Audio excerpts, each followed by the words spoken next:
अस्सलाम वालेकुम स्टूडेंट्स। आज का हमारा लेक्चर है एसी थ्रू अ कैपेसिटर। एक एसी सोर्स के साथ जो है वो हमने एक सर्किट में एक कैपेसिटर जो है वो सिर्फ लगाया हुआ है, यानी प्योर कैपेसिटिव सर्किट है और कोई एलिमेंट नहीं है। और हम ये देखेंगे कि कैपेसिटर जो है वो एसी के साथ जब ये उसमें से जब अल्टरनेटिंग करंट पास करता है तो उसका क्या बिहेवियर होता है, और जो वेव शेप होती है अल्टरनेटिंग करंट की और वोल्टेज की वो किस तरह की रहती है जब कैपेसिटर जो है वो यानी एक सर्किट में लगा हुआ हो। तो इससे पहले हमने रेजिस्टिव सर्किट के बारे में पढ़ा था कि जब एक एसी सोर्स के साथ एक रेजिस्टेंस लगी हुई होती है तो प्योर रेजिस्टिव सर्किट होता है, तो वहाँ पे एसी यानी अल्टरनेटिंग करंट और वोल्टेज की जो वेव शेप होती है उसमें कोई चेंज नहीं आती, दोनों इन फेज़ रहते हैं। तो यहाँ पे भी हमारा जो मेन टारगेट है वो यही है कि ये देखना कि क्या एक एसी यानी सोर्स के साथ जब एक कैपेसिटर अटैच होता है तो क्या जो अल्टरनेटिंग करंट और वोल्टेज की वेव शेप है वो किस तरह की रहती है, चेंज होती है या दोनों की फेज़ में कोई डिफरेंस आता है। तो सबसे पहले जो है वो अगर हम ये देखें कि एसी को यानी कंसीडर करने से पहले ये देखें कि एक बैटरी जो है वो अगर कैपेसिटर के साथ लगा दी जाए यानी डीसी सोर्स लगा दिया जाए तो बैटरी के पॉजिटिव टर्मिनल के साथ जो प्लेट होगी वो पॉजिटिवली चार्ज हो जाएगी और जो नेगेटिव टर्मिनल के साथ होगी वो नेगेटिव चार्ज हो जाएगी, ठीक है। और ये कैपेसिटर फुल चार्ज होने से पहले सर्किट में करंट जो है वो फ्लो करेगा इस डायरेक्शन में, लेकिन जैसे ही कैपेसिटर जो है वो फुल चार्ज हो जाएगा तो फिर क्या होगा कि कैपेसिटर की जो प्लेट हैं उनके दरमियान का जो पोटेंशियल डिफरेंस है वो बैटरी का जो पोटेंशियल डिफरेंस है उसके बराबर हो जाएगा। और जब दोनों पोटेंशियल डिफरेंस बराबर हो जाएं तो फिर करंट जो फ्लो नहीं करेगा। अब जो भी कैपेसिटर की प्लेट के ऊपर स्टोर चार्ज है वो उसको होल्ड करेगा, क्योंकि कैपेसिटर की दोनों प्लेट के दरमियान जो है वो क्या होता है, इंसुलेटिंग जो है वो मटेरियल होता है, ठीक है। यानी ये इंसुलेटिंग मटेरियल होता है तो वो इसलिए करंट को आगे पास नहीं कर सकता।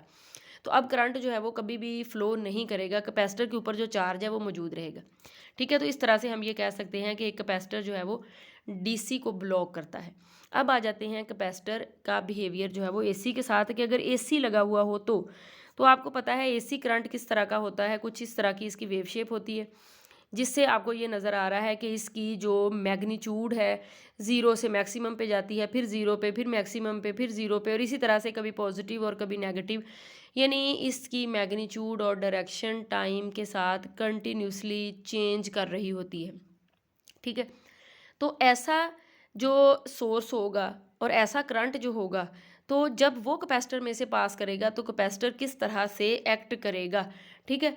तो यहाँ पे ये हमारे पास सर्किट है कि जिसमें हम ये देख सकते हैं कि जब एक ये हमारे पास जो वेव शेप बनी हुई है ये एसी की है, यानी ये जब एक एसी सोर्स के साथ अकेला कैपेसिटर लगा हुआ होता है तो क्या होता है कि हाफ टाइम में एक प्लेट पॉजिटिवली चार्ज होती है और दूसरी प्लेट नेगेटिवली, और अगले ही लम्हे वो प्लेट नेगेटिवली चार्ज हो जाती है और ये प्लेट जो है वो पॉजिटिवली चार्ज हो जाती है।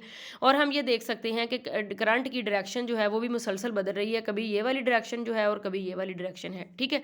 इट मीन्स के एक एसी सोर्स जो है वो जब कैपेसिटर के साथ लगता है, एसी करंट यानी अल्टरनेटिंग करंट आ रहा होता है, तो उसमें एक लम्हे में कैपेसिटर की प्लेट पॉजिटिवली चार्ज होती है और अगले ही लम्हे वो नेगेटिव यानी पोलैरिटी बदल जाती है, तो कैपेसिटर की जो प्लेट पॉजिटिवली चार्ज होती है वो नेगेटिव के साथ अटैच हो जाती है तो वो डिस्चार्ज होना शुरू हो जाती है। इट मीन्स के हाफ साइकिल में, यानी अगर हम इसकी बात करें हाफ साइकिल में अगर कैपेसिटर चार्ज कर रहा है तो अगले हाफ साइकिल में वही चार्ज जो है वो सर्किट को दे भी रहा है, यानी डिस्चार्ज भी कर रहा है। और हम ये देख सकते हैं कि कैपेसिटर में यानी कि करंट जो है वो मुस्तकिल जो है वो गुजर रहा है। इट मीन्स के कैपेसिटर एसी को ब्लॉक नहीं करता बल्कि एसी जो है वो कंटिन्यूसली गुजरता है, और अगर हम सर्किट में कहीं पे बल्ब लगाएंगे तो वो बल्ब जो है वो मुस्तकिल ग्लो करता हुआ जो है वो हमें नज़र आएगा, ठीक है। यानी एसी जो है वो एक्चुअली कैपेसिटर को चार्ज और डिस्चार्ज दोनों जो है वो कर रहा होता है। कैपेसिटर चार्ज भी कर रहा होता है और डिस्चार्ज भी कर रहा होता है, क्योंकि उसकी डायरेक्शन बदल जाती है ना।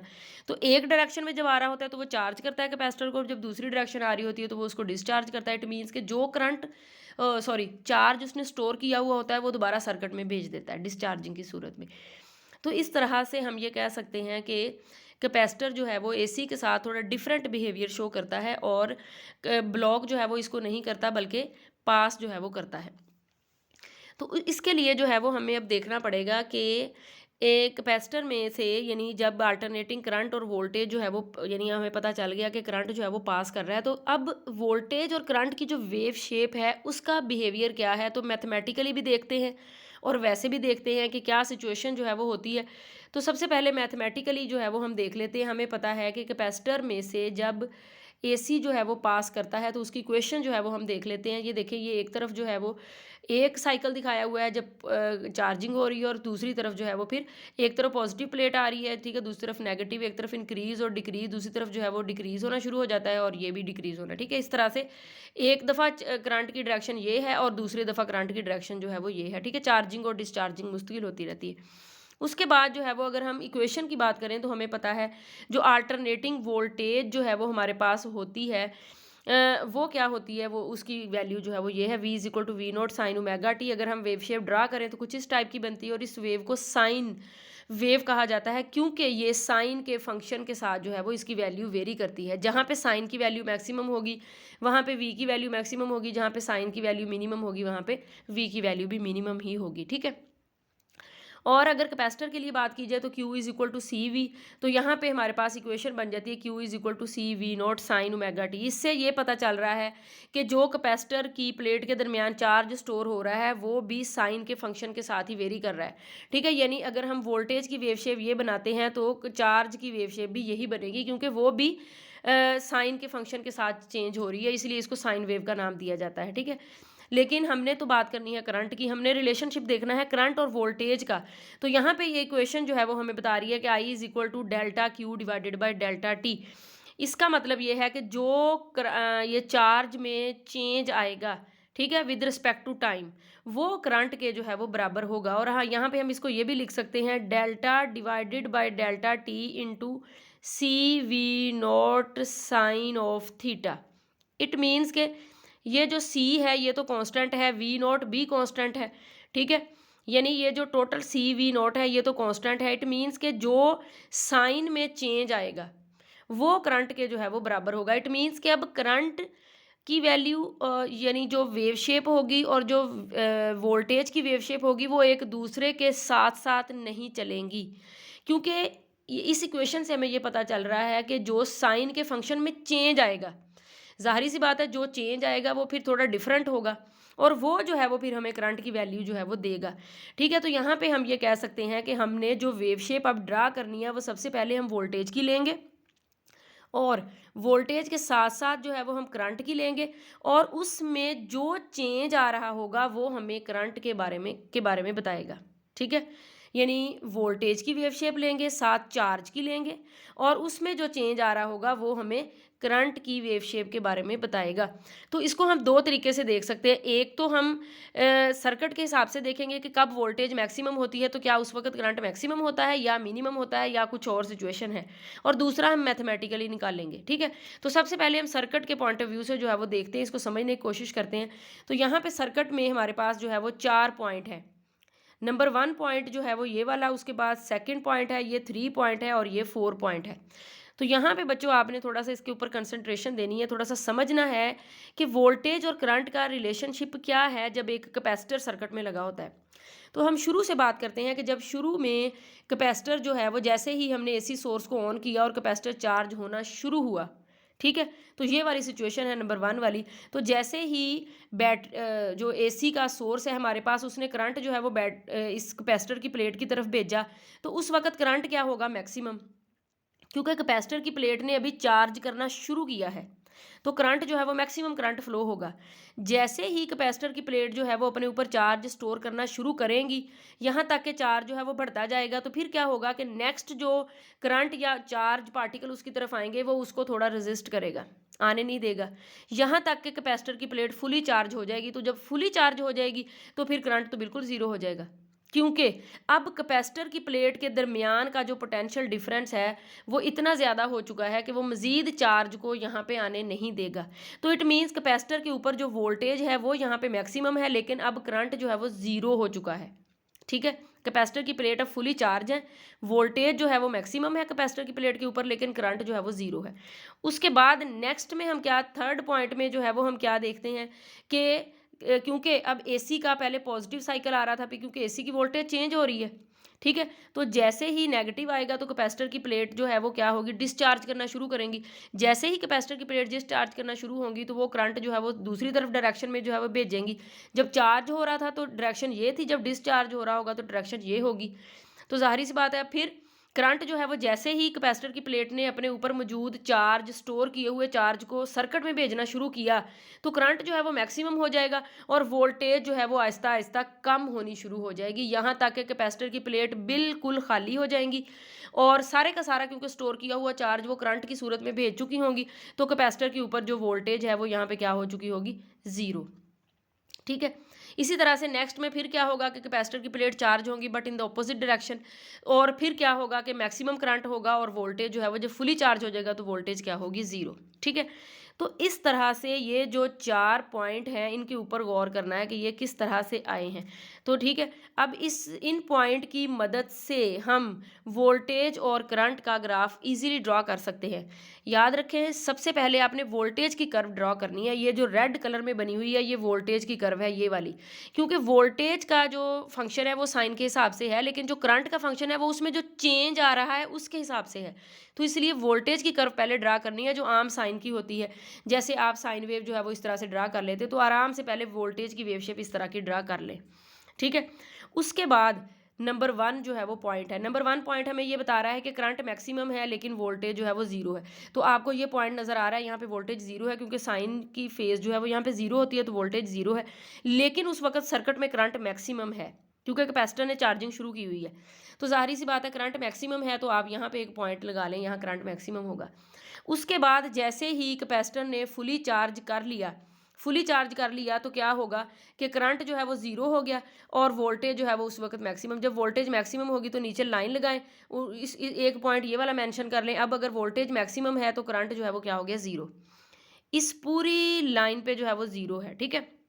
उसके बाद अगेन आगे क्या होगा कि कैपेसिटर डिस्चार्ज होना शुरू हुआ, यानी उसका करंट जो पहले जीरो था अब बढ़ना शुरू हुआ, बढ़ते बढ़ते मैक्सिमम पे आया, यहाँ तक कि जब मैक्सिमम पे आया तो वोल्टेज जो है वो जीरो होगी। ज़ाहिर सी बात है कैपेसिटर की प्लेट ने फुली डिस्चार्ज किया तो उसकी प्लेट के ऊपर जो चार्ज स्टोर हुआ था पॉजिटिव नेगेटिव वो ऐसा ऐसा ख़त्म होता गया तो दोनों प्लेट के दरमियान वोल्टेज ज़ीरो हो गई। तो इस तरह से ये वाली जो कर्व है ये अगर हम इन पॉइंट को इस तरह मिलाएंगे तो ये वाली पॉइंट कर्व जो है वो ब्लू कलर वाली कर्व हमारे पास बन जाएगी, जो कि ये शो कर रही है कि करंट और वोल्टेज की जो वेव शेप है उसमें थोड़ा चेंज आ रहा है। करंट और voltage at A time maximum और मिनिमम पे नहीं जा रहे। क्यों नहीं जा रहे, वो इन पॉइंट की मदद से, यानी कि मैंने आपको समझाया कि क्यों करंट और वोल्टेज जो है वो अब एक साथ नहीं होंगे, उनकी वेव शेप में जो है वो चेंज आएगा और वही वेव शेप जो है वो यहाँ पे हमने ड्रॉ करनी थी। ठीक है। तो एक तो ये कंसेप्ट हो गया, इसकी मदद से आप इजीली वोल्टेज और करंट का ग्राफ जो है वो उसकी वेव शेप ड्रॉ कर सकते हैं। और दूसरा जो है वो जैसे बुक पे दिया हुआ है वो स्लोप का कॉन्सेप्ट है। चले हम उसको भी देखते हैं कि कब स्लोप मैक्सिमम होगी तो करंट मैक्सिमम होगा, तो वो हम कैसे लेंगे। ठीक है। तो स्लोप के लिए जो है वो हमारे पास क्या है कि मैथमेटिकल कॉन्सेप्ट जो है वो हम यूज़ करेंगे। जैसे हमारे पास जो है वो आपको पता है कि जो आई की वैल्यू है हमारे पास वो आई थी delta Q divided by delta T. ठीक है। जब भी हम कोई ग्राफ जो है वो ड्रा करते हैं, जैसे वेलोसिटी टाइम का ग्राफ जो है वो अगर आप लोगों को कुछ याद हो तो कोई भी किसी भी तरह का ग्राफ होता है जैसे दोनों के दरमियान स्ट्रेट लाइन, तो वर्टिकल पे हम लेते थे वेलोसिटी और हॉरिजेंटल पे लेते थे हम टाइम। और यहाँ पे हमने एक पॉइंट लिया था, इसको इधर हमने टच किया था, तो इसको इधर टच किया था, यहाँ पे हम लेंगे थीटा। और इस ट्राइएंगल में ये जो ओ ए बी ट्राइएंगल बनी है, इस ट्राइएंगल में जो टेन थीटा आएगा वो आएगा वाई ओवर एक्स। वाई में जो है वो वेलोसिटी है और एक्स में जो है वो हमारे पास टाइम है। तो वेलोसिटी टाइम ग्राफ में जो ये वाली जो वैल्यू है ये आपको एक्सेलरेशन की वैल्यू जो है वो दे रही थी। ठीक है।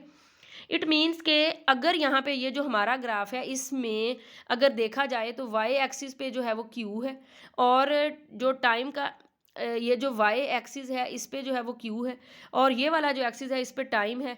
तो जो स्लोप होगा वो आपको क्या देगा, rate of change of charge with respect to time, ये आपको क्या देगा, स्लोप। और स्लोप जो है वो आपको किसके बारे में बताएगा, मैंने पहले ही कहा ये आपको करंट के बारे में बताएगा, क्योंकि करंट की वैल्यू क्या बराबर है, delta Q divided by delta T के, ठीक है।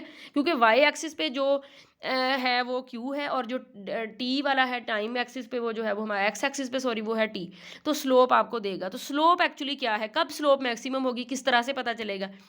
तो स्लोप जो है उसके लिए 3 पॉइंट आपने जेन में रखने हैं। एक वो जब स्लोप होती है इंक्लाइंड प्लेन, जब बंदा किसी चढ़ाई के ऊपर चढ़ रहा होता है और उतर रहा होता है, तो जब आप इस तरह से चढ़ रहे होंगे तब भी स्लोप मैक्सिमम होगी, और जब आप इस तरह से उतर रहे होंगे तब भी स्लोप मैक्सिमम होगी, लेकिन ये वाली जो है वो पॉजिटिव होगी और ये वाली जो है वो नेगेटिव होगी। और जब आप इस तरह के लेवल पे होंगे तो तब स्लोप क्या होगी, जीरो। देखिए ना आप चढ़ रहे हैं ना उतर रहे हैं, तो स्लोप होगी जीरो। तो ये बच्चों 3 पॉइंट आपने जेन में रखने हैं स्लोप के लिए अब, ठीक है, क्योंकि आपकी बुक में स्लोप का कॉन्सेप्ट दिया गया है, तो उसकी मदद से हम वेव शेप कैसे ड्रॉ कर सकते हैं करंट और वोल्टेज की, ठीक है। तो ये स्लोप का आपने याद रखना है, 3 पॉइंट आपने याद रखने हैं। चले एक इधर हो गया, एक ये हो गया, एक ये हो गया, ये पॉजिटिव के लिए हो गया, ये नेगेटिव के लिए हो गया, और ये ज़ीरो के लिए हो गया, ठीक है। तो ये आपने जेन में रखने हैं, ठीक है, पॉजिटिव के लिए, नेगेटिव के लिए और ज़ीरो के लिए। यहाँ पे ये ज़ीरो हो गया, ये पॉजिटिव होगी और ये नेगेटिव। चलें अब हम स्टार्ट करते हैं कि हमने वेव शेप कैसे ड्रॉ करनी है।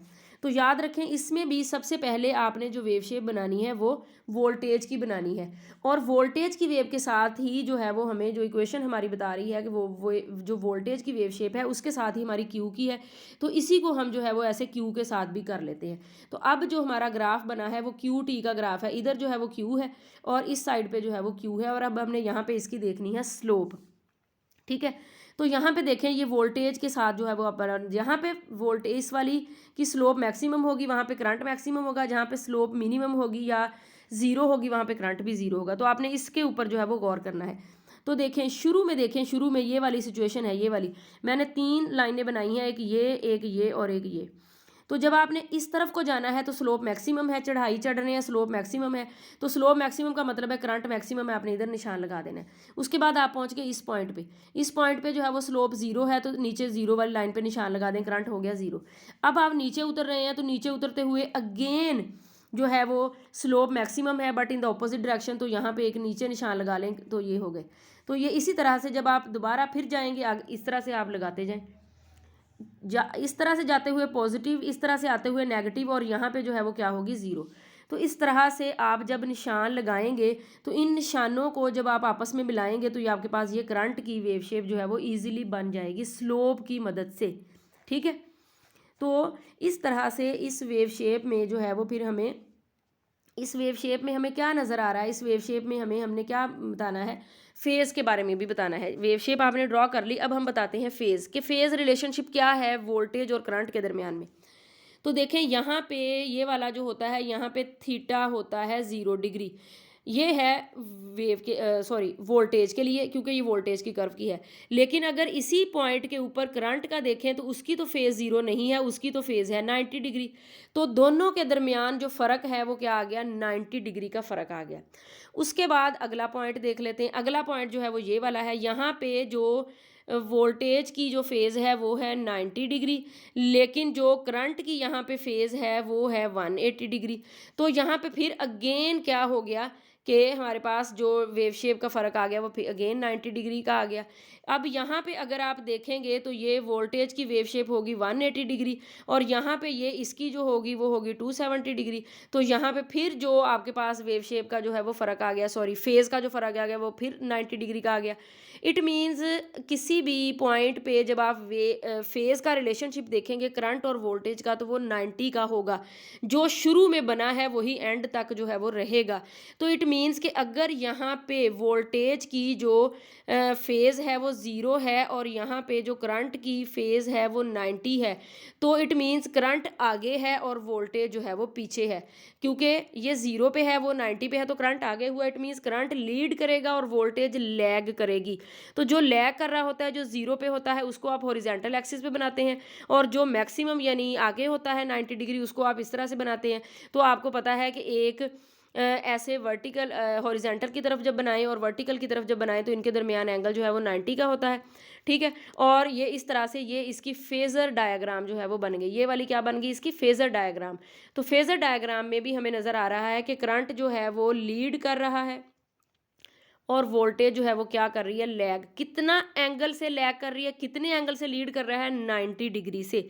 तो जब एक अल्टरनेटिंग करंट और वोल्टेज का जो सोर्स होता है उसके साथ आप कैपेसिटर लगा देते हैं तो दोनों की वेव शेप में थोड़ा इंटरेस्टिंग बिहेवियर देखने में आता है कि जब करंट मैक्सिमम होता है तो वोल्टेज ज़ीरो होती है और जब करंट ज़ीरो पे होता है तो वोल्टेज मैक्सिमम पे होती है, ठीक है। तो इसके साथ जो है वो आपने वेव शेप बनानी है और साथ जो है वो फेज़र का रिलेशनशिप भी दिखाना है। ऊपर से यहाँ पे आपको चार्जिंग और डिस्चार्जिंग का भी बताया गया है कि कब चार्ज होता है और कब डिस्चार्ज होता है। शुरू में वोल्टेज जो है वो ज़ीरो है तो करंट मैक्सिमम है, चार्ज करना शुरू कर देगा, यहाँ तक कि करंट ज़ीरो हो जाएगा, फुली चार्ज हो जाएगा और वोल्टेज जो है वो आपकी मैक्सिमम हो जाएगी। अगेन जो है वो क्या होगा, डिस्चार्जिंग शुरू होगी, करंट जो है वो ज़ीरो से मैक्सिमम की तरफ जाएगा और वोल्टेज जो है वो मैक्सिमम से मिनिमम की तरफ जाएगी। और इस तरह से एक डिस्चार्जिंग और चार्जिंग का पैटर्न बनता जाएगा और ये वेव शेप जो है वो आपके पास बनती जाएगी, ठीक है। उसके बाद लास्ट में हमारे पास है कैपेसिटिव रिएक्टेंस। कैपेसिटिव रिएक्टेंस क्या होती है?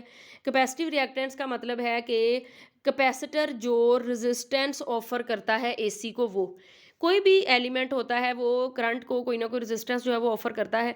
तो यहाँ पे एलिमेंट जो है वो हमारा कैपेसिटर है और जो वो रेजिस्टेंस ऑफर कर रहा है वो एक्स सी से हम शो करते हैं, आर से शो नहीं करते क्योंकि आर रजिस्टर की रेजिस्टेंस होती है।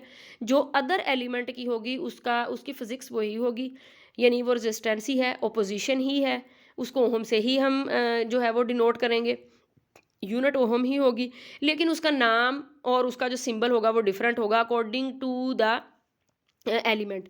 तो एक्स सी जो है वो इसका सिंबल है और इसका जो नाम है वो है कैपेसिटिव रिएक्टेंट्स, ठीक है। और इसका फार्मूला ये है X C is equal to omega C और ओमेगा होता है 2 पाई एफ के बराबर। तो यहाँ पे आ जाएगा X C is equal to 1/2 pi F C. 2 pi constant है, एफ जो है वो फ्रिक्वेंसी ऑफ एसी सोर्स है और सी जो है वो कैपेसिटर की कैपेसिटेंस है। इट मीन्स के जो कैपेसिटर की रिएक्टेंस होती है, कैपेसिटिव रिएक्टेंस एक्स सी, वो डायरेक्टली प्रोपोर्शनल है 1/f के। जब फ्रीक्वेंसी ज़्यादा होगी तो कैपेसिटर जो है वो कम रेजिस्टेंस ऑफर करेगा, जब फ्रीक्वेंसी कम होगी तो कैपेसिटर जो है वो ज़्यादा रेजिस्टेंस ऑफर करेगा, इसका ये मतलब है, ठीक है। जो रेजिस्टेंस जो होती है वो फ्रीक्वेंसी के उसका फ्रीक्वेंसी के ऊपर कोई फ़र्क नहीं पड़ता। यानी एक एसी सोर्स के साथ जब रेजिस्टेंस लगी हुई होती है तो तब एसी सोर्स की फ्रीक्वेंसी बढ़ाएं या कम करें तो उसकी रेजिस्टेंस पे कोई फ़र्क नहीं पड़ता। लेकिन जो कैपेसिटर की रेजिस्टेंस है, मतलब कैपेसिटिव रिएक्टेंस, वो एसी की जो फ्रीक्वेंसी होती है उसके इन्वर्सली प्रोपोर्शनल होती है। हाई फ्रीक्वेंसी पे कम और लो फ्रीक्वेंसी पे ज़्यादा रिएक्टेंस जो है ये ऑफर करता है, ठीक है। अल्लाह हाफिज़।